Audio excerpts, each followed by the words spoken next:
Good morning, everybody. This is Troy from the Do-It-Yourself World and the Off-Grid Project. I brought the tow bar over here that I took off last night from the other tractor, and all I did, I didn't do anything yet. I just set this on to see how it fits, because the rear end of this tractor is a little bit different. It's got this spring on here. The other tractor didn't have that or these arms, so I got to line up and make sure everything's going to fit. Unfortunately, I'm probably going to have to adjust these bars, Chris. Yeah. Oh, because this is higher here, see? No. I don't know. Can you hold that? Maybe I won't have to. Let's see. Because I've got to try to get this through there on one end. All right, hold that. And then I've got to get the other one. Here, where's that nut? Let's get this loosely on there. Excuse me, because I'm trying not to block the camera is all. Yeah. Alright. Oh, that one goes on nice for a little while. Alright. Now, let's see if this one will go. No, see the problem? See the problem? Is it? It could. Oh, maybe. I thought I might have to adjust those arms. No, because I see they slide sideways quite a bit. Yep, you're right. I'm good. I'm good to go. I didn't think it was going to go. Yeah, I knew it would. Well, these are adjustable, so I really thought because this is higher, I might have to adjust a bit. Yeah. This was set up for the other tractor. No, that's good. And it keeps them from swinging out too far on me. Yeah. So what we're going to be doing today is getting some logs out of the forest, hopefully. I got to go trim up some trees that are in my way. I want to lube that a bit. If this will give me any oil. That can is about done. Yeah. Plus the other thing is it's cold out, so. Well, the air is gone out of it. So, now I saw on YouTube a video that one of the problems you have with a drawbar is it spins. There's actually something you can put on here to stop that from spinning. Yeah. I'm not sure if we need these or not. Ralph's tractor doesn't have these on it. He's just got these here? Yeah. I didn't see them. Me and him had to rebend them a little bit. Okay. Because one was bent. I like my drawbar a little bit better too because it's pretty solid. It's got enough holes for everything else. Alright, well, I've got to tighten them up. I'll get a wrench. Right now all I could find was a big fat wrench. It's the one I use on my which way am I going? This is what I use on my trailer balls.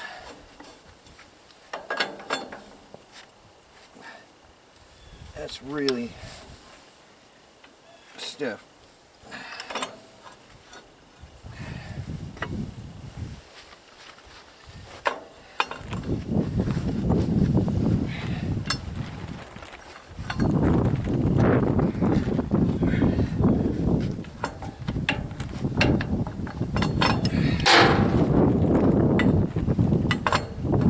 It's been snowing on and off today. It's really cold out.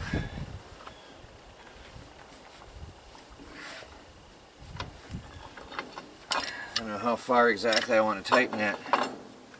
I don't want anything to strip the threads, but it looks like they've been stripped before.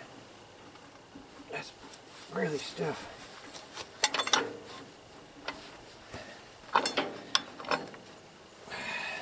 Got to find out what size this is. If I have a wrench for that, I might have to get a crescent wrench. Let me see. I'm going to need to jam that down with something so I can spin those tighter.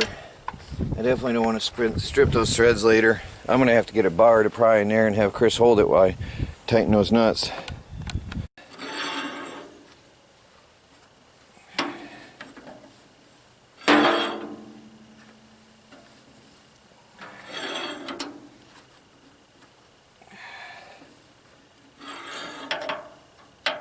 Everything's slow going on the heavy equipment, guys. This is really tedious.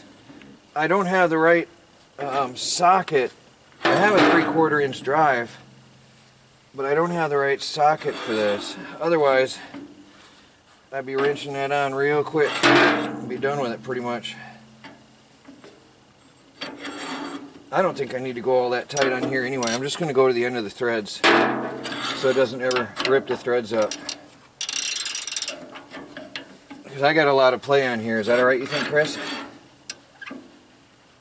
Should tighten up. Well, I'm going to go to the end of the thread Yeah. so I don't rip up any threads. Yeah.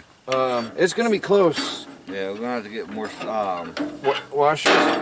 It might be tight. Let me see. There's a lock nut on there, a lock washer on there.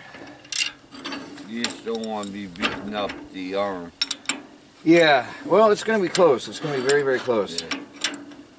I'm getting it. This socket doesn't really fit very well.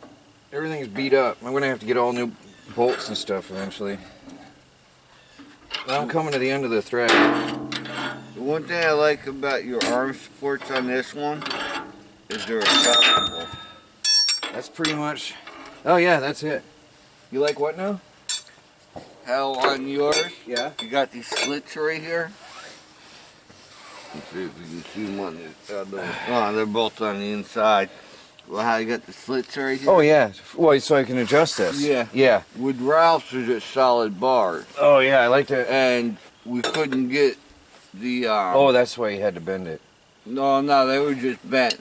But we put that thing to drag to do the driveways and to plow snow with. Yeah. And we can't get to touch the ground, so about an inch off the ground. Yeah, okay. Alright guys, that's it for this. I've got the bar on. I'm gonna try to tighten that some more with Chris's help right down here. And then we're gonna take this off and air up the one tire and take it over in the woods and see if we can do some work today. Well guys, out here in the forest, this was pretty much a clear area. There was just a lot of dead junk on the ground right here. And as you can see, there's no tree stumps or anything. It was just a lot of dead brush. There was a dead piece of a tree I cut. And then I did clear a little bit in here. There's another not so healthy tree I cut. But now you can see I've got a shooting alley down through here. And now I got to go through and clear out the brush. So what we did, I did take down some bigger trees, but that's for the mill. See, there's some little ones for firewood to heat our house next year. But to clear this area, there's a deer path right there. I don't know if you see that path. It's hard to see on the camera. I did take down some bigger trees. That is going to be it's going to be lumber. You can see though the jack pines, they got the red rot in them even if they're standing and alive. They're dying even when they're living. It's sad. But you can see a whole mess of trees down. Some of these, there's some 2x4s, 2x6s in there. Some of these are running on the mill. There's a good big one, thick one. And all the brush I got to get out of here. A lot of brush. So I got to come out here. We stopped for lunch. You can see all the trees that I cleared in this path. Now this is where I hunt all the time, but I just couldn't see very well last year. It just was no good. So you can see a few trees down here and there. And I tried to drop one to the right, one to the left. Now there is going to be some nice lumber. That is nice. That's maybe 10 inches round and huge. There's another one. He didn't come down. It's the only one that gave me trouble. I knew when I cut the notch, I knew I goofed. I knew I goofed on that. Anyway, that's it for there.